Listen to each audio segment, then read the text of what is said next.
حضرت عائشہ صدیقہ رضی اللہ تعالیٰ عنہ نا بطور ناز کے فرمایا کرتی تھیں، کہتی تھی 10 خوبیاں لوگوں مجھے وہ ملی ہیں جو میرے علاوہ کسی حضور کی زوجہ کو نہیں ملی۔ سب کی الگ الگ خصوصیات ہیں نا، سب کی الگ الگ شانیں، انفرادیت ہے۔ فرماتی تھی 10 چیزیں مجھے ایسی ملی ہیں جو میرے علاوہ کسی کو نہیں ملی۔ اماں جی وہ کون سی؟ تو فرمانے لگی میرے علاوہ حضور نے کسی کنواری عورت سے نکاح نہیں کیا۔ پھر فرمانے لگی میرے علاوہ حضور کی کوئی بیوی ایسی نہیں، کوئی اہلیہ ایسی نہیں جس کا باپ بھی مہاجر ہو، جس کی ماں بھی مہاجر ہو۔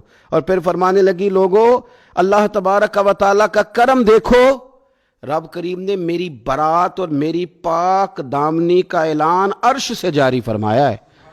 عرش سے حضرت عائشہ صدیقہ کے بارے میں 18 آیتیں سورہ نور کی نازل ہوئی۔ پھر سیدہ عائشہ صدیقہ رضی اللہ تعالیٰ عنہ فرمانے لگی میں ہی وہ خاتون ہوں کہ نکاح سے پہلی ریشمی کپڑے میں لپیٹ کے حضرت جبریل میری صورت لا کے حضور کو دکھایا کرتے۔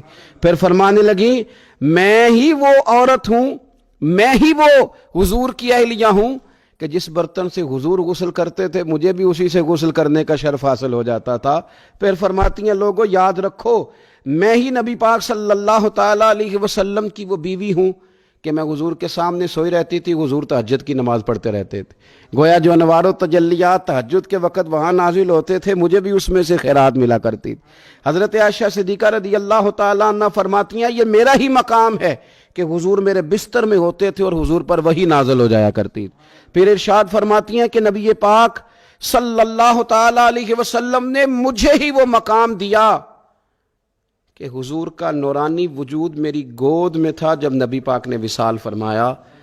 فرمانے لگی میں ہی وہ خوش نصیب ہوں کہ میری باری تھی جب میرے نبی پاک کا وصال ہوا۔ اور 10ویں نمبر پہ فرمانے لگی لوگوں میں ہی وہ خوش قسمت ہوں کہ جس کے حجرے میں رسول پاک علیہ السلام کو دفن کیا گیا۔ قیامت تک جس پر لوگ سلام بھیجیں گے جسے گنبد خضرا کہا جاتا ہے، یہ وہی مقام ہے جو حجرہ عائشہ صدیقہ کہلایا کرتا تھا۔ اللہ تو سیدہ عائشہ صدیقہ کے صدقے ماؤں پہ فضل فرما، بہنوں کے نصیبے اچھے فرما، اور بیٹیوں کو برکتیں عطا فرما۔ آخر دعوایا ان الحمدللہ رب العالمین۔